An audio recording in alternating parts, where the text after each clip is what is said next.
everyone. This is an interview with Itah Sadu for the Ripple Effect Circle. Itah, good morning. Thank you for spending a little bit of time with us in your busy time of getting ready for Emancipation Day. Thank you. Thank you. So we'll just delve right into it. Itah, I think I know a lot about you, but many from our audience might not know. Can you tell us about Itah Sadu? First, let me thank you, Donna, for the opportunity to be here this morning. I think when the story is told, it will be said that on July the 27th, and my gosh, look at this, at 11:07, and a Different Booklist Cultural Center is located at 777 Bathurst Street, 777, magical number 20. Wow. So when the story is told, it will be said that on July the 27th, and July is the 7th month of the year. Oh my God, we starring now. That I had the opportunity to be on the Ripple Effect Circle with you. So thank you. And Itah Sadu is the granddaughter of Edna Emmeline Walcott. Itah Sadu is the daughter of Gloria Emmeline Walcott, who is one of the first group of 25 women to come to Canada during the domestic skiing program. And that was liberated and emancipated by an incredible Barbadian by the name of Donald Moore. And Itah Sadu is the partner and the wife of Miguel San Vicente. And I have had the opportunity for the last 27 years to imagine, to be part of family, and to imagine us having a bookstore in the city that isn't a bookstore that is only invested in commerce, but is a space that provided people the opportunity to come, to say their name, to never ever think that they're a number, to never ever think that somebody's going to follow them around a shop, to never ever be embarrassed if your debit card is declined at the point of sale. So to create a space where people can freely come and talk about who they are, what they have accomplished in life, and to dream about the possibilities ahead.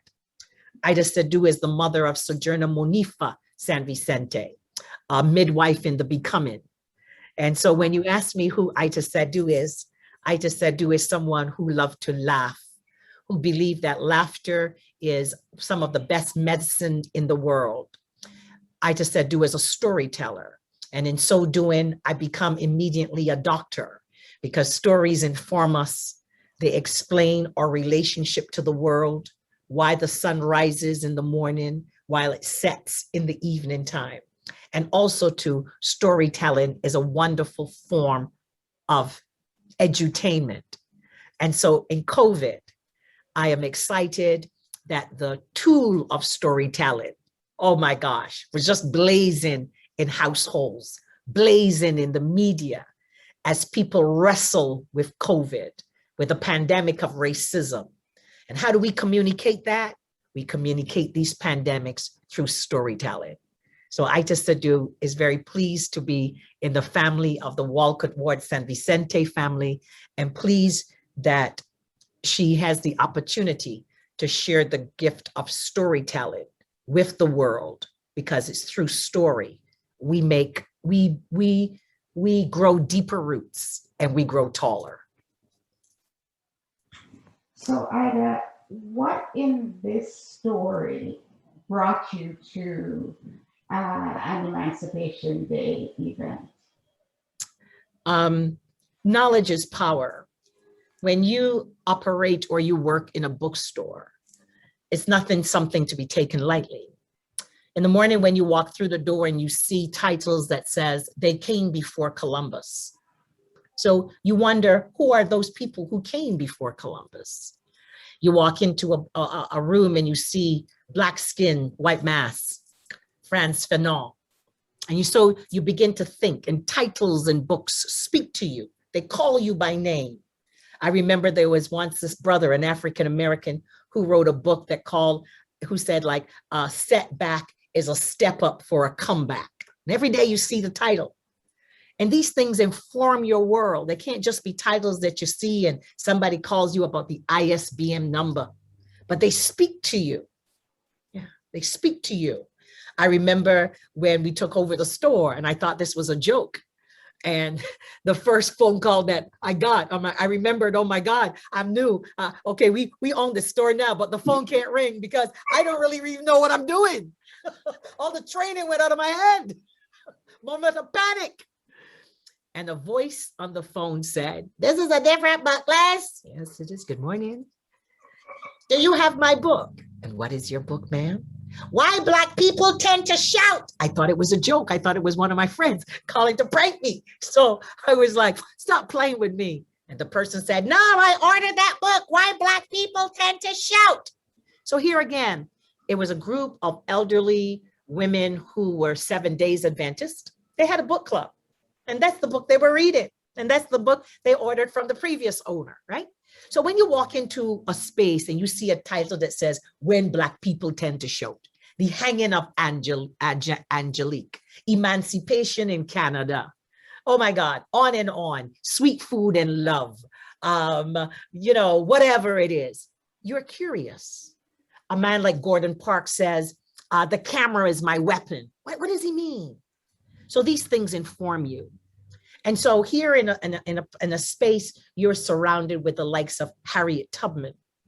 And I remembered it was her significant anniversary. It was like the 100th year of her passing or something like that. And what can we do about that? Because here's the thing. When we speak to our young people, and Norman Otis Richmond's son brought this to my consciousness. One day we were talking about great people in the world, great people of African descent who uplifted. And he said, "Dad, are all the good people dead?" Right? Because sometimes when we talk to our children about goodness and about people who do such uplifting things, we never said Donna Harrow because she's in the present, So we wait until something else happens. It's like, oh yeah, right, she was. But what about is, right? So here again, you are in a space and there's this Harriet Tubman. And I see a book and I take it out of the box and it talks about Harriet Tubman. And then you become imaginative as a storyteller. In storytelling, the art is call and response. Mm-hmm. The world makes a call, you respond. You make a call, the world responds. And so the world said that day, "Itah, how can you make Harriet Tubman a whole lot sweeter? How can you make her relevant, not in the past, but now? Can you make that imaginative so that Canadians, their curiosity will be tweaked?" And the closest thing to the Underground Railroad in modern time is the subway. Right. No brainer here. And so it was then to find people of like-mindedness to believe in that dream, to believe in that vision. And I remember calling a couple of people, and I said this last night, and they were like, "Oh, Itah, why do you have to think things at the last minute? Oh my gosh, like this is going to take 25 years, oh my gosh." Could you just imagine Dr. King, Malcolm, Mandela, Harriet Tubman, Sojourner Truth? You're telling them, like Dr. King, hold off today because it's raining. Dr. Mandela, we can't really pick it today because we don't plan. Castro, you can't liberate Cuba because you got to wait till the next century. You know what I mean? Mm-hmm. Mm-hmm. And in that moment, I recognize, because as we get older and we see the wisdom in the world of the mistakes that we've made, that's where the wisdom come from the experiences that we have, the things that we didn't do well, but we've learned from them. So now we are incorporating that to make it better. And so in that moment, despite I love those people, I knew that they were not ready, because that energy was not the energy of going forward. The third person I called was Louis March. And I said to him, "Brother Louis, blah, blah, blah, blah, blah, blah, blah, blah." And he says, "Send me the flyer and I'll send it out." Wow. You see that? You see that? Mhm. So now he has seen a bigger vision. He's willing to try. He's willing to jump off the cliff. And everyone else after that simply said something like, is there a meeting? Like, what can I do? Mhm.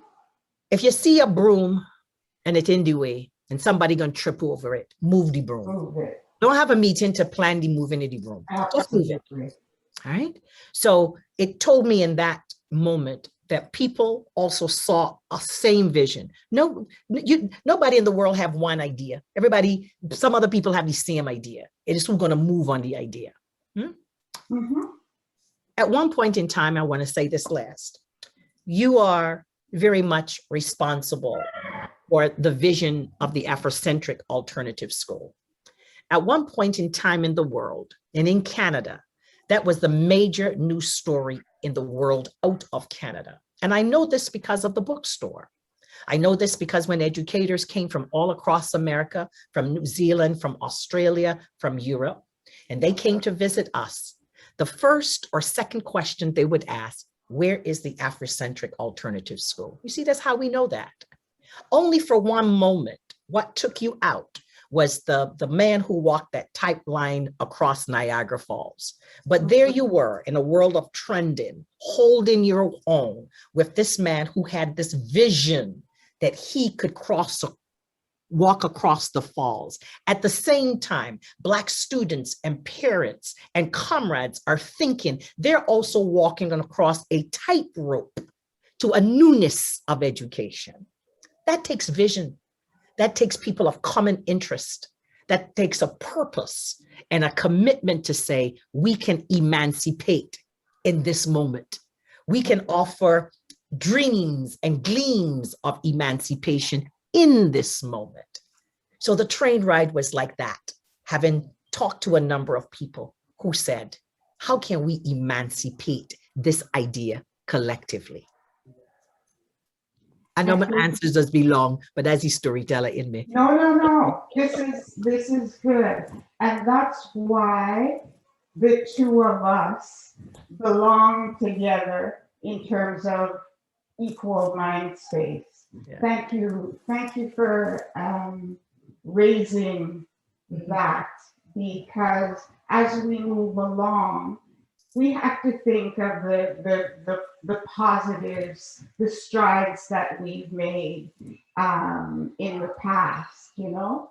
So thinking of the past, what are the differences between the 1830s and now as Black Canadians?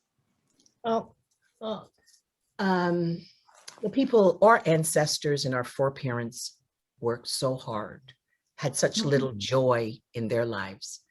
I'm particularly happy to see this T-shirt that came out of the Ottawa Walk with Excellence, and the students wore it, and it said, we are our ancestors' wildest dreams. And when you look back and you think of how hard people's lives were, the whole notion of family, the whole notion of downtime. When we work so hard today as women and as Black people and as men, it is because we are still carrying on that DNA work of working hard. Sometimes people say, Donna, stop working, a man. I just stop working, a man. We're workaholics. We're not workaholics. That's a new construct. In our DNA is still this thing that we got to work hard. And it isn't something like you have to prove yourself. It ain't about that. It is that somewhere in your lineage, oh God, you have to work hard. But then when you think of how hard people work, and if you're kind of slacking off and a alignment, oh God, alignment for 3 days, you start to feel guilty, because it is the responsibility of every generation to move family to the next one. How have things changed? Things have got more subtle. Racism has got more sophisticated. Our plantations have changed. It is not the cotton economy, but it might be the garment industry economy. It might be the big branding economy. I don't know if you notice, Donna, but now we've gone to branding. Branding is such a big word in this world. Donna, are you a brand? I don't want to be a brand. In Absolutely. history, we were branded. We were branded. People Yeah. were branded and stamped with numbers and all kinds of different things. But no, it is sexy to be branded. So racism in a kind of a way now is sold to us in a sexy way, in a beautiful way, in a convenient way for access, so that I don't work harder, the illusions of all of these things. So what has changed? Has people's hearts changed? When I was walking with my mother one day, and I told her that I had to give a speech about racism, anti-Black racism. And my mother, up 89, looked at me, and she was 88, so that was last year. And she said, darling, let me tell you this. That's a hard, hard job. Racism is not going to end in my lifetime and in yours. But what I'm telling you is you got to chip away at it because it's in people's hearts. And when something is somebody's heart, it's hard to dig it out. You got to dig it out. So here is the thing in Canada.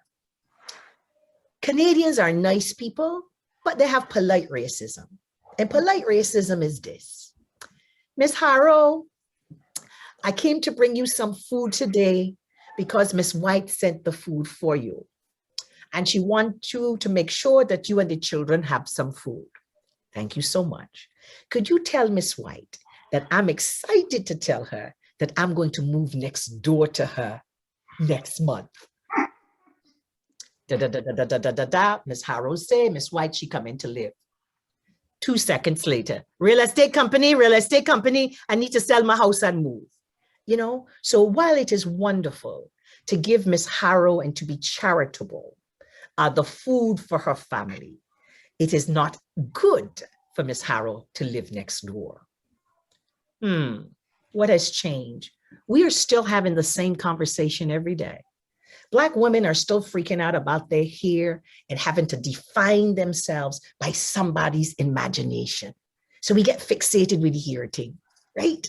And we spend billions of dollars in somebody else's pocket to reimagine ourselves for somebody else's imagination. If you notice, Black women, like the 30 seconds after they're done, they retire, work over, the hair get natural again. Because, and what does that say? That all the years you have to been in somebody's employ, you had to present yourself as someone else. You're like fraud. Yeah. You're like fraud, right? That is so much pressure. That is the same pressure of being in a hot sun picking cotton. Because at least them people were themselves. They couldn't talk their language. So, okay, so they weren't themselves. But it's the same kind of pressure. So if at 2021, we are still struggling, I say to people all the time, when a human being was legally sold and bought as a commodity, like sugar and salt and anything else, coffee, it is so hard to erase the world's outlook on that human being.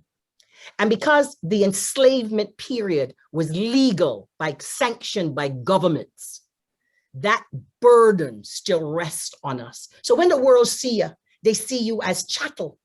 They see you as something that people owned before. Last thing, in the United States of America, African Americans are struggling for the vote. But here's the interesting thing about this moment. It is not that the vote is going to better Black people's condition. It is not that the vote is going to make them elect a party that may be more favorable to them. And we didn't see that party yet in America. We didn't see it. There are two, but we didn't see that for Black people. It is because the day that Black people have the right to vote freely, they will be human. They will be human. And Black people in America, by a lot of people in America, are not human because they were enslaved. They were bought and sold. They're property. When you give property a vote, you never give property a vote. The people who own property vote, but not the people who are property vote. So America's psyche, the minute that we have the ability to vote freely, then America will have to say, Black people are human beings in America. What has changed?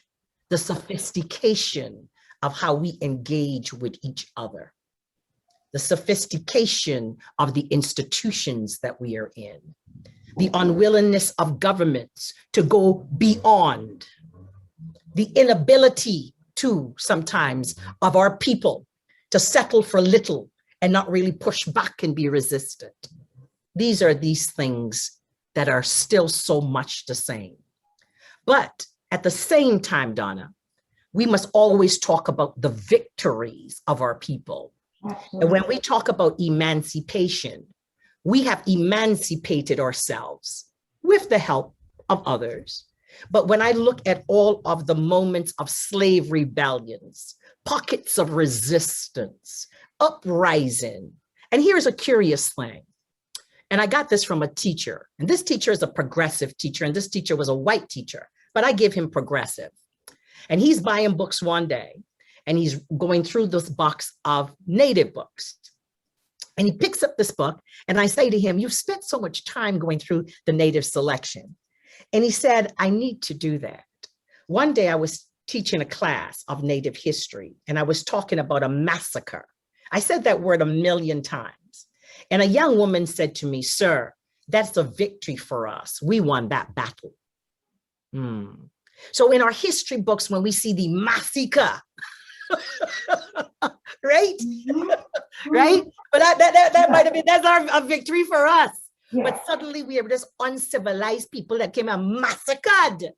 Yes. Gosh. But why were we massacring? What were we pushing back against?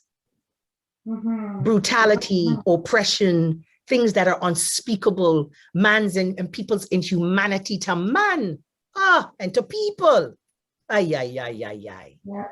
Yeah. So we also have to talk about the victories of independence, the victories of that we lead countries, that we lead institutions in spaces. We push back, we've built schools, we've come with alternative ways of pedagogy. These are the things that we also have to show our children and to speak about at the same time. Thank you. So let's come back to Canada and to the silent racism and to what you would say that our leaders could do in this time that we want change. What our leaders can do. What our leaders can do, what their conscience tells them in the night, what they think about in the shower, what they think about in their automobiles on their way to the meeting. And when they get there, someone reminds them today is not the day because we have to maintain the status quo. Our leaders have to do right by the Black community, not to be performative, not to keep promising, not to tell us all about the accountability, but to really address our needs. Not to tell us there's the absence of data. Go study all those reports that I've already written. We don't need to issue any more reports. They're all there. Oh, how many people are dying of mental health issues? I'm pretty sure that's covered in Carl James' report, looking at education. It's covering Roy McMurtry's report. It's covered in Bob Ray's report. It's been covered. It's been covered.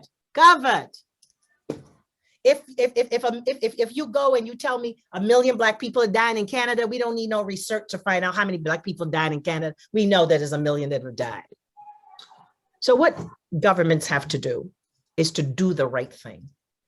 We noted that in the International Day, in the National Decade of African People, the government made an announcement about that. Yeah, a lot of Black people standing with the Prime Minister. Not one member of the press asked about that, about the International Decade of African People. The press asked about, housing, environment, whatever was the topical thing of the day. But there we were, standing with the leadership of the country, and the press wasn't interested in that. Right? Now, if you were a speaker, you can steer the conversation. So if you ask me about climate change, I'm going to say, well, I hope that climate change will change and climate variation in the International Decade of African People, because behind me, there are scientists, there are people who care about the environment. There are people who know recycling because they came out of the nations of steel pan, and their grandmother used to wash plastic bags and hang them on a line. So they understand recycling, and this garbage went to the animals and this went somewhere else. They get that. Right? And what government have to do is to stop this. Meeting with a whole bunch of Black people, Black groups, African Canadian groups, and promising and playing them among themselves. See, government, you got to stop that. And Black people, we got to wake up to that kind of stuff too. We can't get into that game no more. That's the plantation game, right? I meet with you, I promise Donna. I meet with Susie, I promise Susie. And I meet with John and I promise John. And everybody think that they got the promise and they go. And now Susie don't like John and Susie don't like Donna. But everybody holding a card, they're holding a corner. And baps, the announcement come tomorrow. It is none of you. It is actually Grace. It is you. It's Grace. Yes, ma'am. What do governments need to do? Governments need to hear this question loud and clear. We need spaces in our communities that will speak to our wellness and our well-being. We cannot go into other spaces all the time and talk about our pain and our desires and our aspirations. When we come out of the spaces, there's no impact and effect. We go into places and we do all this race relation, equity, diversity training. And after we leave, the people look at the walls and they see the same symbols that they started off at the top of the day. So they've gone back to Queen Victoria. I don't see Queen Nefertiti on the wall now. What change is that going to have? But if we are allowed to build spaces outside of church spaces, outside of your community center spaces, then we will contribute even more to this economy. Because you got to talk numbers in this society. Black people make governments a whole lot of money. Let's not deny that, right? But we will thrive even better when we can be at home, at home. Right now we are housed, we're tenants, but where's the permanence in this land? Where do our children see us growing deeper? But what our children are seeing, that we go to endless meetings. There's always this money that is waving. We can't ever see the money. It's always coming. Oh no, you're not Black enough, so you can't get the money. You're too Black enough. Oh, confusion, confusion, confusion. So governments need to be clear that they need to be honest. And when you lie in bed at night, I know that you can't sleep, because if you're dishonest, even if it's something you did in the day that you know ain't cool and ain't right, that bothers you. It bothers you, bothers you. Last thing I will say, I always wondered why America could never get past the IRA, the Rifle Association and the gun thing. And I always feel that they have a mass shooting and people think, oh, today, we got to change the gun laws. And then that Rifle Association shows up in Washington and they say, gentlemen, ladies, if we don't have guns, then our children are going to marry Black people and our wives will leave us for Black men. We got to protect our families. And they go, right. And we go back to the gun thing. Yeah. What else could these people say? What else could they say? What else could they say? I haven't even talked about the native question yet. And look at this. Manifa Owusu always said, chickens come home to roost. Old people say, dead people, you can never hide them. The bones go show up. Look at all of that. Look at all of that. So we are in this time now. And for our community also to see, to know, and to be part of, is also to, in this movement with the indigenous nations in this country, and to be working with them in collaboration with them. Or the liberation of African people and the world's liberation is tied up together, because you are protecting big lies all the time. That's what we holding down, big lies. And those big lies got to pop at some time. but that's what we are protecting always. The big lies that were written down in history books, the big lies that are told to us as a people, the big lies that are told to you when you're first hired and the first to be fired. The big lie, the big lie, the big lie. Government, ministers, whoever you are, you got to get past the big lie. And you got to be bold and courageous. That's where you will go down in history. But you will just be written as a footnote. But if you do the right thing in history, wow, so many books will be written about you. So many people will speak about you going forward. But if you continue just to be performative, just to maintain a status quo, just to open up a little window or pretend that the little window opening up, but it really ain't opening, you will just be a footnote in the history of our people. Yeah. Thank you, my sister. What do we as Black people, as African Canadians, what do we do to effect change? The thing that we can do to effect change is even be in more, and I'm going to say this, solidarity with each other. Absolutely. Love up all over each other. Mm-hmm. Respect that we can have the difference of opinion. Work better together. Come forward as a movement together. Mm-hmm. You see how Black Lives Matter, how that movement of young people, has impacted the world.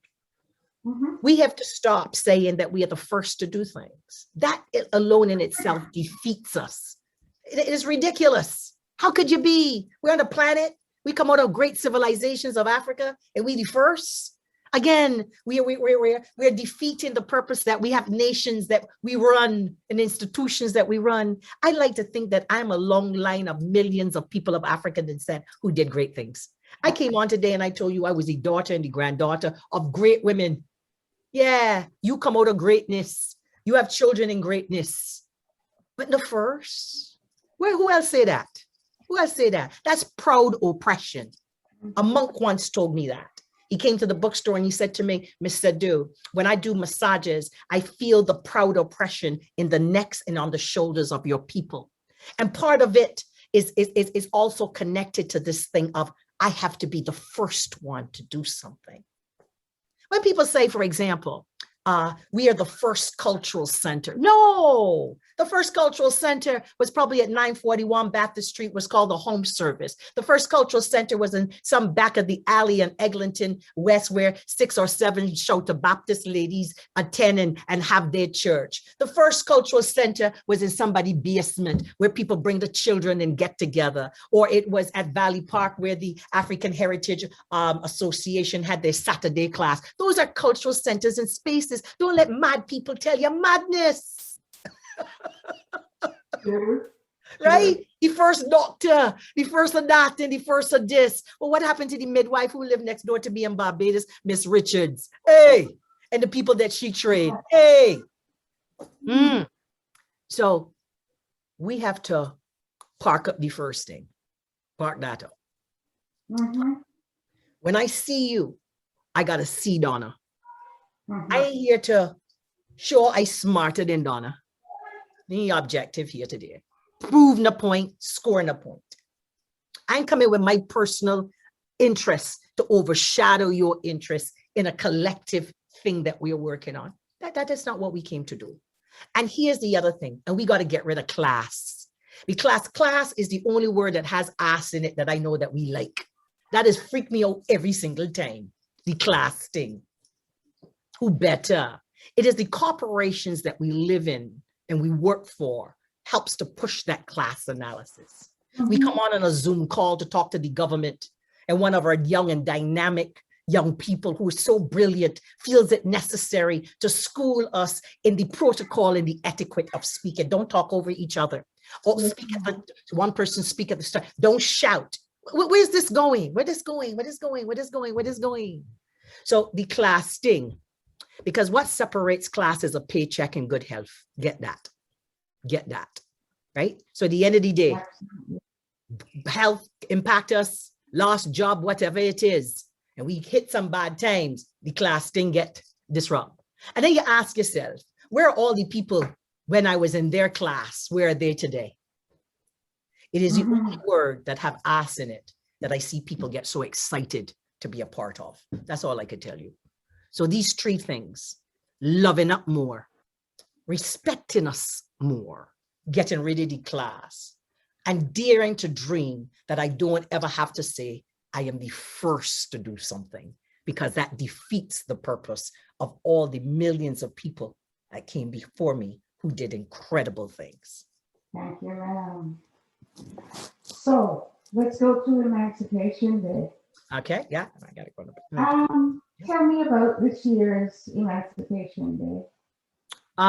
This year's Emancipation Day is exciting on one level.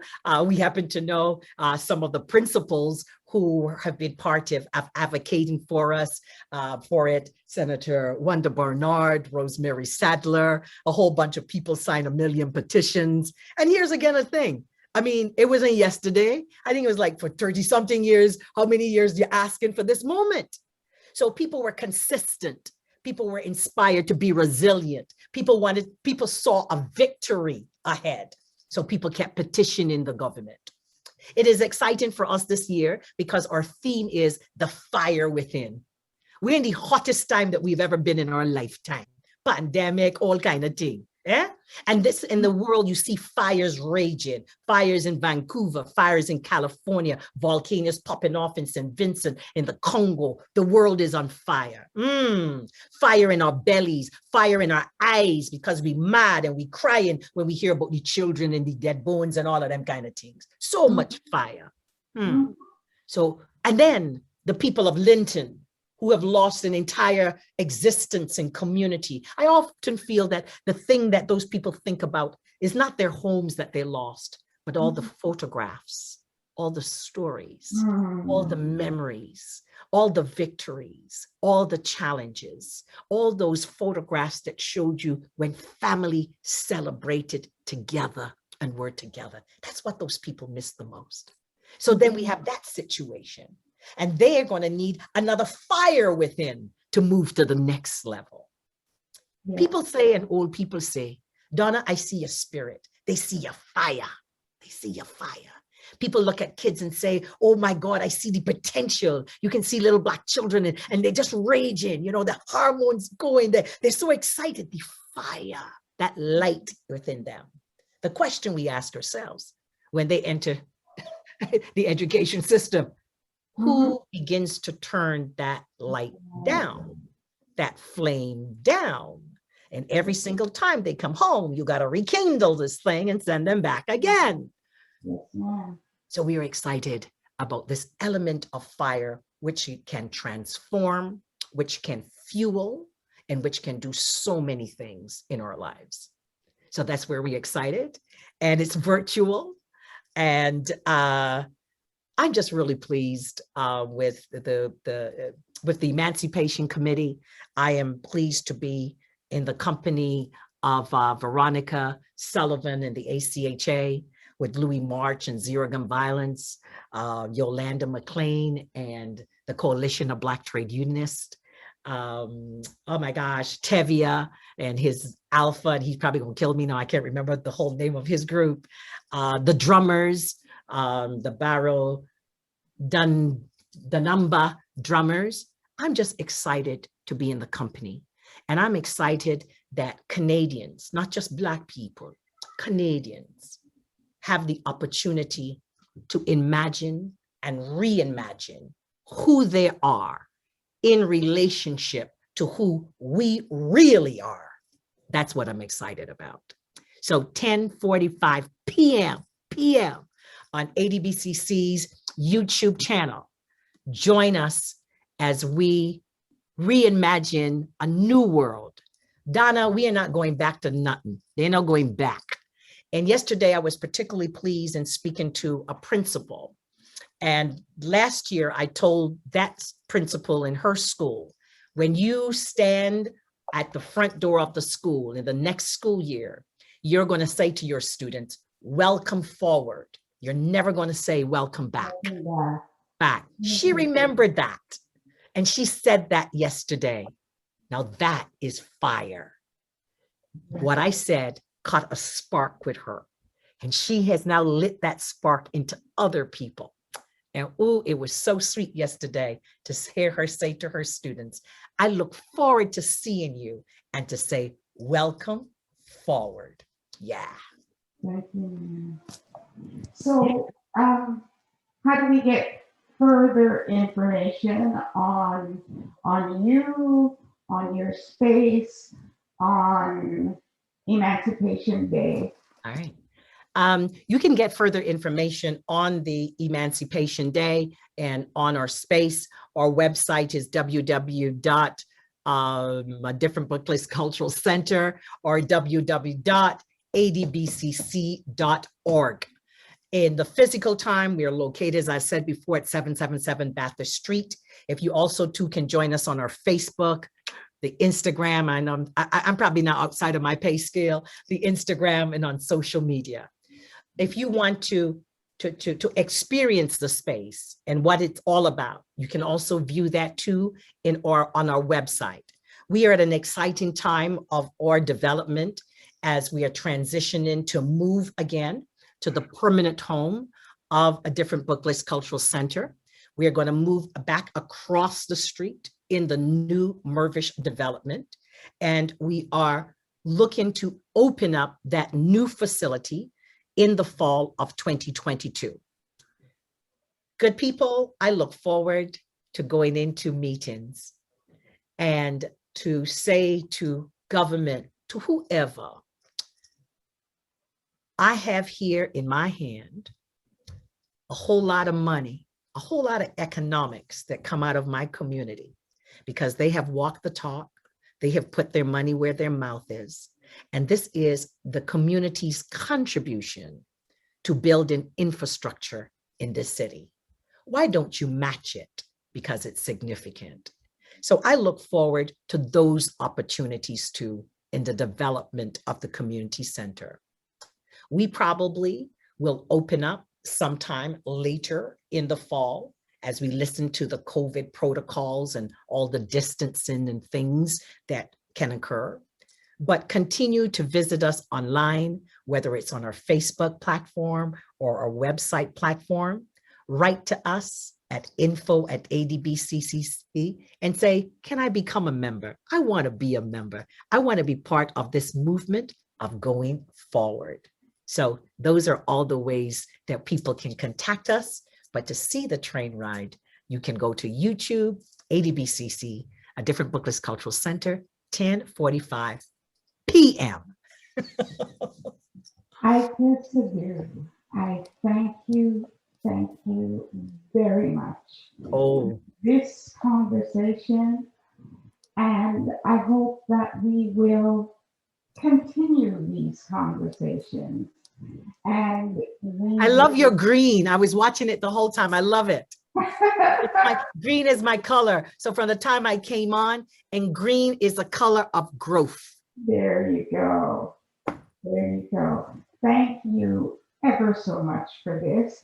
And we will talk again soon.